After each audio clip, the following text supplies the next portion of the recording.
Olá, que bom estarmos juntos mais uma vez. Espero que esteja tudo bem com você.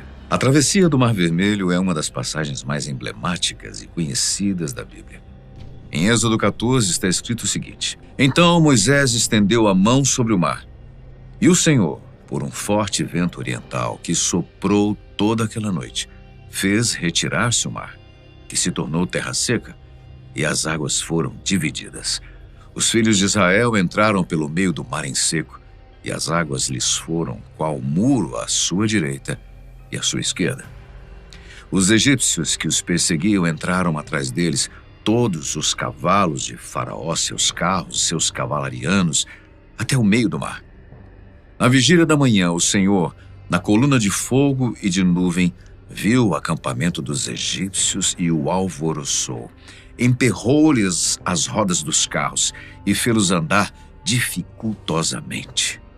Então disseram os egípcios: Fujamos da presença de Israel, porque o Senhor peleja por eles contra os egípcios. Pouco depois, o livro conta o seguinte: E voltando as águas, cobriram os carros e os cavalarianos de todo o exército de Faraó, que os haviam seguido no mar. Nenhum deles ficou. Êxodo 14, 28. A passagem é tão fantástica que gera muitas dúvidas, é claro. Como um feito tão maravilhoso aconteceu? Será que essa história é realmente verdadeira?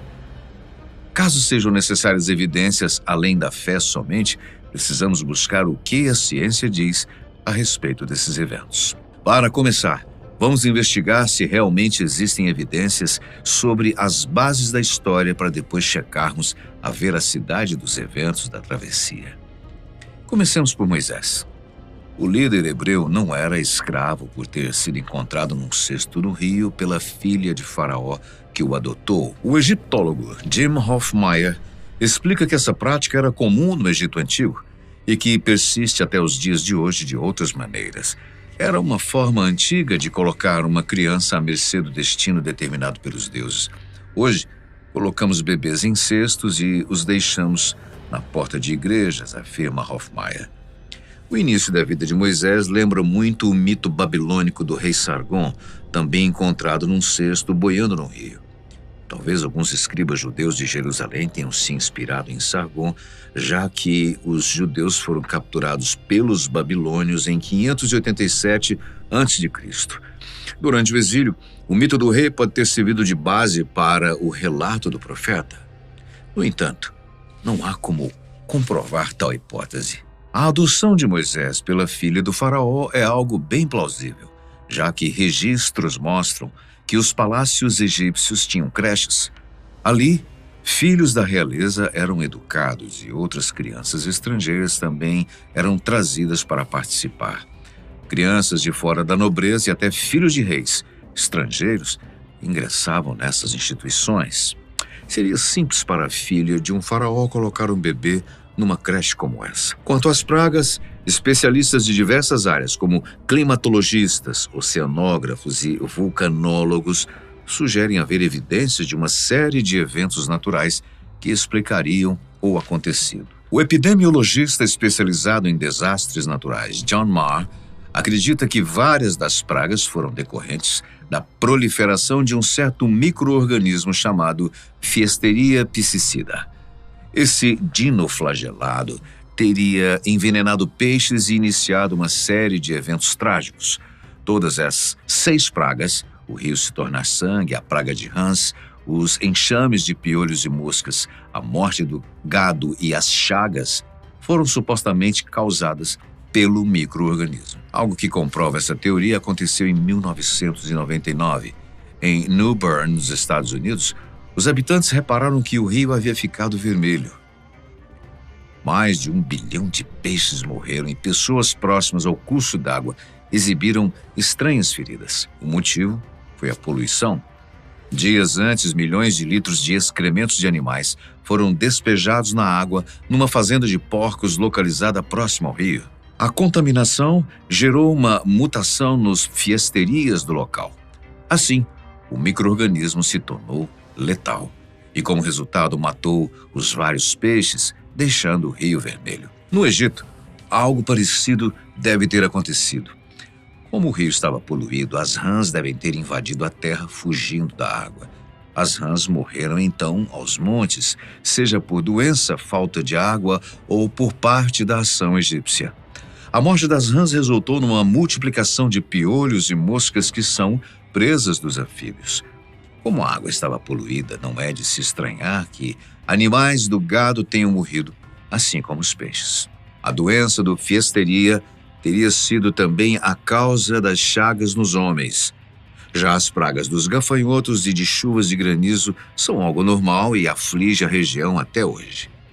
Agora, a explicação mais difícil, porém, envolve a morte dos primogênitos, a 10ª praga. Mas John Marr tem uma hipótese. Para resgatar as colheitas dos gafanhotos, os agricultores provavelmente colheram os cultivos ainda úmidos. Essa é a condição perfeita para a proliferação de toxinas entre os alimentos.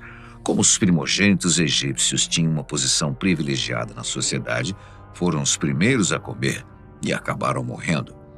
Outra teoria fala sobre as pragas se originarem por causa da erupção de um vulcão. Em 1980, o Monte Helena entrou em erupção e matou quase tudo num raio de 40 quilômetros. As cinzas expelidas na atmosfera escureceram os céus num raio de 160 quilômetros. Marr argumenta que cinzas podem iniciar uma proliferação de algas que geraria um efeito tóxico no rio Nilo. Assim, os eventos seriam mais ou menos os mesmos do caso Fiesteria. A teoria é aparentemente frágil, por não existir um vulcão ativo no Egito, mas a ilha grega de Santorini fica a 800 quilômetros do delta do Nilo e no século XVI a.C., o local foi destruído por uma erupção. Na ocasião, a catástrofe foi mais potente que uma bomba nuclear e uma das erupções mais fortes dos últimos 10.000 anos. Essa erupção pode ter atingido o Nilo e provocado as pragas. Amostras das cinzas foram coletadas do fundo do oceano e a sua maior concentração estava na direção do delta do Nilo. O oceanógrafo Jean Daniel Stanley coletou amostras de lama e lodo para verificar e identificou no Egito fragmentos vulcânicos ligados a essa erupção. Mike Rampino, especialista em modelos climatológicos, simulou os efeitos da erupção em Santorini. As cinzas bloquearam o sol e trouxeram escuridão ao delta do Nilo. Erupções também provocam eventos climáticos, como tempestades de raios e granizo. Outra consequência foi uma queda de 2 graus na temperatura, o que reduziu as chuvas e fez o nível dos rios abaixar. Somado a isso, minerais tóxicos das cinzas trazidos pela chuva geraram as condições ideais para a proliferação de pragas. A erupção pode até ser uma explicação plausível para a coluna de fumaça e de fogo que guiava os hebreus durante o êxodo. A coluna de fumaça saída do vulcão poderia ter atingido até 64 quilômetros de altura acima do nível do mar. Mike Rampino diz que isso permitiria que fosse vista do Egito. Durante o dia, as cinzas eram confundidas com fumaça e, à noite, a eletricidade estática da atmosfera poderia ter gerado raios do céu. Muito bem, são hipóteses interessantes, mas precisamos de verdadeiras evidências para sustentar ainda mais a narrativa. Recentemente, arqueologistas bíblicos descobriram os segredos de uma antiga cidade que podem provar que Moisés guiou os hebreus para a Terra Prometida. As descobertas foram divulgadas pela Autoridade de Antiguidades Israelenses. Os tesouros foram encontrados na cidade de Zanoa, que é mencionada no Antigo Testamento. Foram encontradas paredes de pedra, cerâmicas e outros artefatos que são de 3.200 anos atrás. Acredita-se que os israelitas chegaram à Terra Prometida por volta de 1406 a.C. Os pesquisadores escavaram a época em 2019, mas divulgaram as informações agora em março. A equipe descobriu muros construídos com fileiras de grandes pedras brancas, que eles acreditavam serem muros de contenção para terraços agrícolas, usados para criar áreas niveladas para plantio e para proteger solos mais íngremes da erosão. Cerâmicas foram desenterradas e uma delas tinha uma marca na alça com escrito do rei. A homenagem provavelmente é para o rei Ezequias, que reinou sobre Judá em 700 a.C. A vida de Ezequias é descrita na Bíblia no livro de 2 Reis, capítulos 18, 19 e 20. No segundo livro de Crônicas, o rei reabriu o templo de Salomão. Fragmentos de cerâmica cobriam a paisagem e cerca de 20% datavam da época em que os israelitas teriam chegado. O resto foi confeccionado durante os 900 anos seguintes, descrevendo um fragmento decorado de uma tigela cosmética feita de calcário branco. Os pesquisadores disseram: tem uma borda larga adornada com uma decoração de 3 faixas concêntricas separadas por lacunas. As faixas externas e internas são estreitas e apresentam decoração em corda, enquanto a faixa central é larga e apresenta padrão de grade intermitente. Os pesquisadores também encontraram tigelas e barros. Um deles tinha perfurações que sugeriam que poderia ter sido usado como lanterna. Também foram descobertos objetos de metal, mas os pesquisadores não especificaram quando foram feitos, apenas que eram joias de bronze e incluíam um fragmento de anel e brinco. Outras evidências potenciais de que humanos antigos viveram na região incluíam ferramentas de ferro, pregos de vários tamanhos e tiras de bronze usadas para soldar ferro.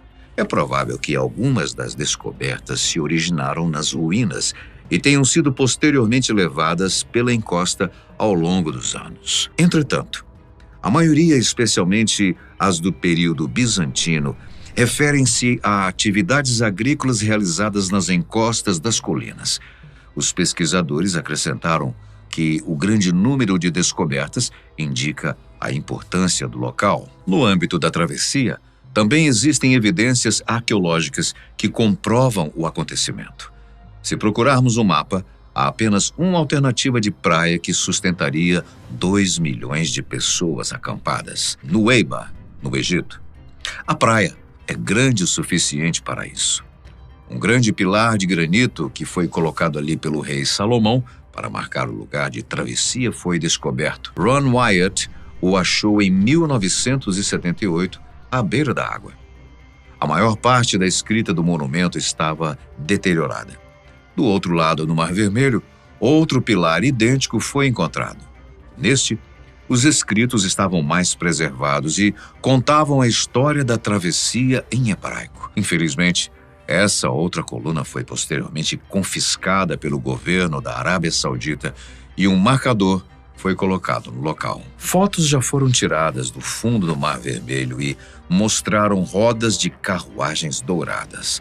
Ron Wyatt descobriu os artefatos usando um gerador de frequência molecular que estava em seu barco, depois de configurar o equipamento para encontrar ouro. A Bíblia diz que o exército dos egípcios, que estava perseguindo os hebreus, tinha modelos folheados a ouro. Uma carruagem de 4 raios foi descoberta num cemitério egípcio e datava do tempo do Êxodo. Rodas de 4, 6 e 8 raios foram encontradas no Golfo de Aqaba. Tais rodas foram usadas ao mesmo tempo durante a 18ª dinastia em 1446 a.C., mais ou menos quando aconteceu o Êxodo. Mas, se isso é verdade, como realmente aconteceu a travessia? Como é possível um mar se abrir e um povo passar por entre as águas de maneira seca? Alguns estudiosos acreditam que a palavra vermelho em Mar Vermelho foi traduzida de forma errada. A expressão hebraica é Yam Suf, que significa mar de junco, uma planta. O egiptólogo David Hall acredita que a travessia não foi no que hoje conhecemos como Mar Vermelho, mas em alguma área pantanosa com muitos juncos, o que seria muito mais fácil que atravessar o mar da região. Mas como explicar, então, o retorno do mar ao estado original para que afogasse o exército do faraó? Rawls diz que se estamos falando de um pântano raso, composto por juncos, haveria ali no máximo 2 ou 3 metros de profundidade. Então, esse tipo de fenômeno seria fisicamente possível. Na verdade, isso já foi testemunhado nos últimos 100 anos. O exército egípcio pode não ter sido completamente dizimado. Muitos cavalos teriam morrido e as bigas ficaram presas na lama. Simulações da erupção na ilha de Santorini mostraram que o colapso da ilha gerou um enorme tsunami de 182 metros que viajou mais de 600 km por hora. O geólogo Floyd McCoy diz que essa foi uma das maiores ondas da história e que deve ter atingido o Egito. Ao analisar as ondas pouco antes de quebrarem, percebemos que a água se retrai da costa. Um tsunami como esse teria feito o mesmo com bilhões de litros de água da costa, de rios e lagos conectados ao litoral, fazendo com que a terra ali secasse por um bom tempo. Então, o tsunami teria influenciado o Mar de Junco, a ponto das águas subirem e deixarem a passagem seca para o povo. Um exemplo foi visto em 1994 nas Filipinas, quando um tsunami e um terremoto ocorreram. O tremor abriu uma grande rachadura no fundo de um lago, localizado a 1,5 km da costa. Uma testemunha viu a água do lado escorrer como uma cachoeira pela abertura até revelar o fundo seco do lago. A mega onda que atingiu o delta do Nilo vinda de Santorini na época do Êxodo foi bem mais devastadora e, portanto, pode estar envolvido com a abertura do tal Mar de Junco. A teoria que parece ter mais embasamento científico, porém, é a de Carl Drews. Sua tese de mestrado em Ciências Oceânicas e Atmosféricas na Universidade de Colorado envolveu a travessia e foi publicada num jornal revisada por pares chamado PLOS ONE. A tese de Drews também se baseia no evento de não ter sido propriamente no Mar Vermelho, o corpo de água que corre quase de norte a sul entre a Arábia Saudita, a leste, e o Egito e Sudão, a oeste. Para ele, aconteceu em um mar de juncos que ficaria ao norte do moderno Mar Vermelho. O local está na região leste do delta do Nilo e no sul do Mar Mediterrâneo. Baseando-se no trabalho do arqueólogo James Hoffmeier e outros, Drews e seu coautor, Wei-King Han, fornecem esse mapa, que basicamente equivale à sua hipótese sobre a aparência dessa determinada porção do delta do Nilo Oriental, por volta de 1250 a.C. A travessia para Drews foi desse ponto B para o ponto Kedwa. Ali, uma porção de terra de 3 ou 4 quilômetros ligou os dois pontos. O pesquisador acredita que a travessia do Mar Vermelho foi, na verdade, uma travessia do Lago de Tanis. O lugar é perfeito para juncos de papiro crescerem, tornando-se um plausível mar de juncos.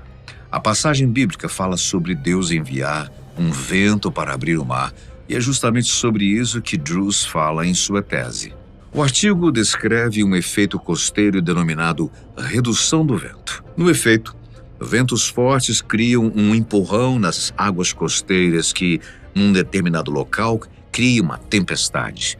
Mas, no local de onde o vento vem, a água se afasta. Tais ocorrências foram observadas no passado, inclusive também no próprio delta do Nilo, no ano de 1882.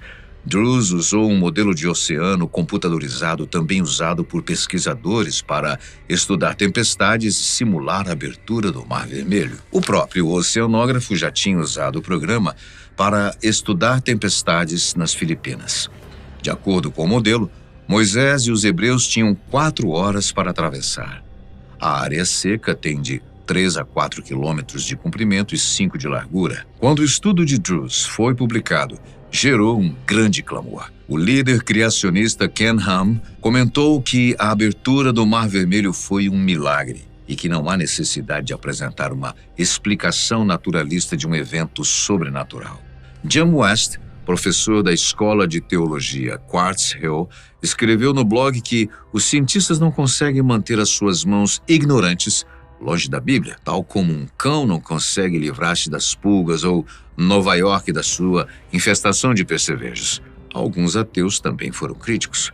O blogueiro ateu P.Z. Myers comentou sobre o estudo. Caso analisasse um artigo assim, ligaria para o editor perguntando: se era uma piada.